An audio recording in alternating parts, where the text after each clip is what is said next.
नमस्कार मित्रों, अनुसंधान एकेडमी में सभी का स्वागत है। मित्रों, आज का यह वीडियो संपूर्ण भारत के सभी सरकारी कर्मचारियों को समर्पित है और बहुत ही महत्वपूर्ण है। यहाँ पर आप देख रहे हैं एकीकृत पेंशन योजना पर क्यों नहीं जम रहा सरकारी कर्मचारियों का भरोसा। मित्रों, जब यूपीएस पेंशन को लॉन्च किया गया था तो समाचार पत्रों द्वारा, सरकार द्वारा खुद भी इसको बहुत बड़ी उपलब्धि बताया गया था और सरकार इसको बहुत बड़ा तोप मान रही थी। सरकार को लग रहा था यदि यूपीएस लॉन्च हो गई तो कर्मचारियों की तरफ से वाह मोदी जी वाह हो जाएगा। लेकिन कर्मचारियों की तरफ से इस सरकार की महत्वाकांक्षी योजना को पूरी तरह से नकार दिया गया और कचड़े की पेटी में इसको डाल दिया गया। इस प्रकार से सरकार की इस योजना पर पानी फिर गया और अब सरकार धीरे धीरे करके घास डालना शुरू कर रही है। मेरे कहने का मतलब अब सुधार कर रही है। हर महीने में 3 बार सुधार आते हैं यूपीएस में, ताकि कहीं न कहीं से किसी की भी प्रकार से एन केन प्रकारेण कर्मचारियों को आकर्षित करके इसमें जोड़ लिया जाए। और अगर एक बार यूपीएस अपनाए तो फिर जीवन में कभी मिलेगी नहीं। लेकिन कर्मचारी तो होशियार हैं। क्यों? क्योंकि 20 साल से वो लड़ाई लड़ रहे हैं। पहले एनपीएस के नाम पे बेवकूफ़ बनाया गया, आज यूपीएस के नाम पर। तो कर्मचारी पर्याप्त जागरूक है, उनको बेवकूफ़ बनाना थोड़ा कठिन है। इसलिए कर्मचारी अपने मार्ग पर कटिबद्ध है। उनका कहना है कि हमको ओपीएस चाहिए और बीच में कोई बहानेबाजी नहीं चाहिए। तो एक ऐसी महत्वाकांक्षी योजना जिसको बहुत बड़ी उपलब्धि माना गया, उसको कर्मचारियों ने सिरे से खारिज कर दिया। इसका प्रमाण ये है कि 24 लाख केंद्रीय कर्मचारियों में से मात्र 40,000 केंद्रीय कर्मचारियों ने इसे अपनाया है। अब सरकार दबाव में है, धीरे धीरे करके इसमें सुधार कर रही है। तो सरकार से यही कहना है, धीरे धीरे करके सुधार न करें, सीधा सीधा ओपीएस लागू कर दे, तभी ठीक रहेगा। तो आइए इस वीडियो को यहाँ पर विस्तार से शुरू करते हैं। वीडियो के लास्ट तक आप बने रहिएगा। यदि आप चैनल पर नए हैं, ओपीएस के हकदार हैं, ओपीएस की लड़ाई लड़ रहे हैं, तो हमारे चैनल को सब्सक्राइब करिए। सरकारी कर्मचारियों का यह एकमात्र चैनल है जो कर्मचारियों के हित में सभी महत्वपूर्ण मुद्दों पर आवाज़ उठाता है। तो सभी कर्मचारियों का इस चैनल से जुड़ना बहुत ही महत्वपूर्ण है। साथ ही सभी सरकारी कर्मचारियों को लिंक को शेयर करके भी जुड़ना है। यहाँ पर आप देख रहे हैं पेंशन कर्मचारियों के जीवन की आर्थिक सुरक्षा प्रतीत हो रही है। केंद्र सरकार ने कर्मचारियों को 30 सितंबर 2025 तक यह निर्णय लेने का विकल्प दिया है कि वे राष्ट्रीय पेंशन प्रणाली के अंतर्गत लाई गई एकीकृत पेंशन योजना में आ जाएं। यह योजना अप्रैल 2025 से लागू हुई थी। वित्त मंत्री ने 2023 में सरकारी कर्मचारियों की पेंशन प्रणाली में सुधार के लिए तत्कालीन वित्त सचिव टीवी स्वामीनाथन के नेतृत्व में एक समिति गठित की थी, जिसने अगस्त 2024 में अपनी रिपोर्ट सौंपी थी।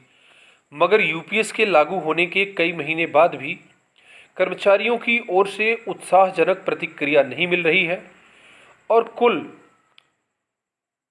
24 लाख केंद्रीय कर्मचारियों में से 40,000 कर्मचारियों ने ही यूपीएस को चुना है। सरकार ने पहले कर्मचारियों को 30 जून तक का समय दिया था, जिसे बढ़ाकर के 30 सितंबर तक कर दिया गया है। कुल मिलाकर के सरकार द्वारा कर्मचारियों को आकर्षित करने के लिए थोड़ा थोड़ा करके सुधार किए जा रहे हैं। साथ ही साथ यूपीएस में शामिल होने के लिए तिथि भी बार बार बढ़ाई जा रही है।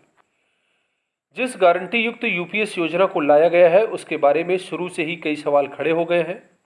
यूपीएस का सबसे नकारात्मक पहलू यह है कि इसमें पूर्ण पेंशन प्राप्त करने के लिए न्यूनतम सेवा काल 20 वर्ष से बढ़ाकर 25 वर्ष कर दिया गया है। मित्रों, भारत की शिक्षा व्यवस्था ऐसी है कि नौकरी लेते लेते ही 45 साल लग जा रहे हैं। 60 साल के लोग आयोग में इंटरव्यू देने पहुंच रहे हैं।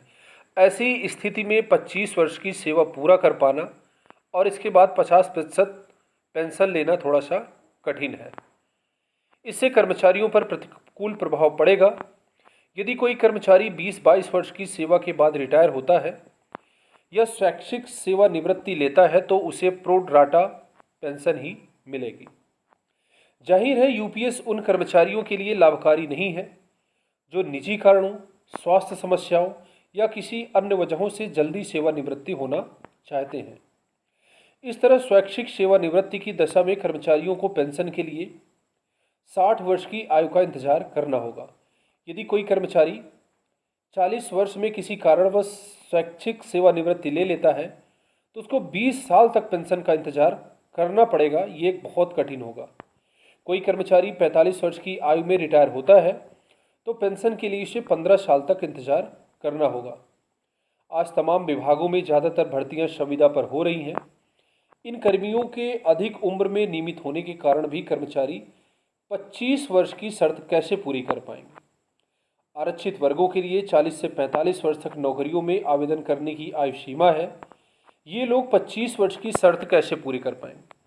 सरकार को सोचना चाहिए कि जब किसी भी सरकारी नौकरी के लिए फॉर्म ऑनलाइन करने की आप 40 से 45 वर्ष तक का समय दे रहे हैं, पीसीएस में भी 40 वर्ष ही है और आरक्षित वर्गों के लिए भी जो है उसमें अधिक समय दिया जा रहा है। 45 से 50 साल तक लोग फॉर्म अप्लाई कर रहे हैं, तो कैसे वो पेंशन में शामिल हो पाएंगे। तो सरकार का कहना है कि सरकार एक तरफ से घोषित करना चाह रही कि मैंने पेंशन लागू कर दिया और दूसरी तरफ उसके लिए अधिकांश लोग एलिजिबल ही नहीं हो पाएंगे। पिछले साल सुप्रीम कोर्ट ने भी पेंशन के मुद्दे पर अपनी निराशा जाहिर की थी। कोर्ट ने कहा था कि हर मामले में कानूनी दृष्टिकोण अपनाना ठीक नहीं है, कुछ मामलों में मानवीय रुख भी अपनाया जाए। कोर्ट ने कहा है कि हाई कोर्ट के कुछ सेवानिवृत्त जजों को 10 से 15 हज़ार रुपये पेंशन मिलते हैं, जबकि जो कुछ नहीं कर रहा उसे सरकारी डीबीटी में पैसे बांट रही है। वास्तव में पेंशन को आर्थिक बोझ बताकर हाय तौबा मचाने से ज़्यादा मुफ्त की रेवड़ियों पर अंकुश लगाना चाहिए।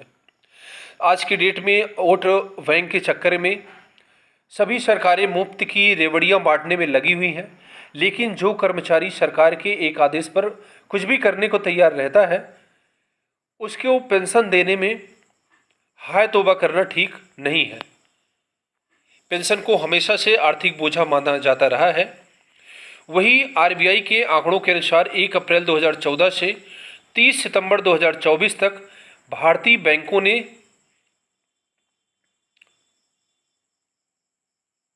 16,61,310 करोड़ रुपए के ऋण को बट्टे खाते में डाल दिया है।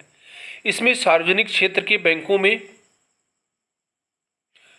12,08,621 करोड़ रुपए बट्टे खाते में डाला है, जबकि निजी क्षेत्र के बैंक ने 4,46,669 करोड़ रुपए और शहरी सहकारी बैंकों ने 6,020 करोड़ रुपए बट्टे खाते में डाले हैं। 30 सितंबर 2024 के आंकड़े बताते हैं कि इस राशि में से केवल 2,69,795 करोड़ रुपए ही वसूले जा सके हैं। वर्तमान में 10 राज्यों असम, छत्तीसगढ़, दिल्ली, कर्नाटक, महाराष्ट्र, मध्य प्रदेश, उड़ीसा, झारखंड, पश्चिम बंगाल और तमिलनाडु में महिलाओं को डीबीटी योजना के जरिए सालाना 1 लाख करोड़ रुपए अधिक बांटे जा रहे हैं। कर्मचारी संगठनों का कहना है अगर सरकार यूपीएस का विकल्प देती है तो पुरानी पेंशन योजना का विकल्प देने में क्या दिक्कत हो रही है। तो जब सरकारी कर्मचारियों को सरकार बुढ़ापे में सहारा नहीं बन रही, जबकि मुफ्त की रेवड़ियां बांटने में लगे हुए हैं, अनाज बढ़ रहा है, सारी चीज़ें बढ़ रही है, लेकिन जो कर्मचारी जीवन भर सरकार की सेवा करता है, देश की सेवा करता है, उसको पेंशन देने में सरकार को दिक्कतें आ रही हैं। तो मित्रों, यही सब चीज़ें हैं जो कर्मचारियों को दुखित करती हैं, परेशान करती हैं। कर्मचारी क्या करे, अपना परिवार चलाए या फिर पेंशन के लिए परेशान रहे। यहाँ पर नौकरी लगने में 40 से 45 साल तक लग जा रहे हैं। आयोग में 50 से 55 साल के लोग इंटरव्यू दे रहे हैं और जो पढ़ाई करते करते 40 साल बिता दिया है, उसके बाद फिर बुढ़ापे में फिर वही बेरोजगारी की स्थिति हो। तो ये सरकार को समझना चाहिए कि 40 साल तक आदमी बेरोजगार है नौकरी की चाह में, इसके बाद 10-15 साल 20 साल नौकरी कर लिया फिर बेरोजगार हो गया, तो उसका जीवन कैसे कटेगा। इन सभी चीज़ों पर सरकार को विचार करना चाहिए और सीधा सीधा बिना किसी लांग लपेट के ओपीएस को पूरी तरह से एक ही दिन में संपूर्ण भारत में बहाल कर देना चाहिए। इसके बाद सभी कर्मचारी सरकार का धन्यवाद भी कहेंगे। और ऐसे यूपीएस एनपीएस के मत्थे वाह मोदी जी वाह थोड़ा सा मुश्किल है, इसलिए सरकार को ध्यान देना चाहिए। तो मित्रों, आज के लिए बस इतना ही। मिलते हैं नेक्स्ट वीडियो में। पूरा वीडियो देखने के लिए बहुत बहुत सा धन्यवाद। यदि वीडियो ये अच्छा लगा है तो इसको लाइक करिए, सब्सक्राइब करिए और सभी सरकारी कर्मचारियों के बीच में ज़रूर शेयर करिए। धन्यवाद।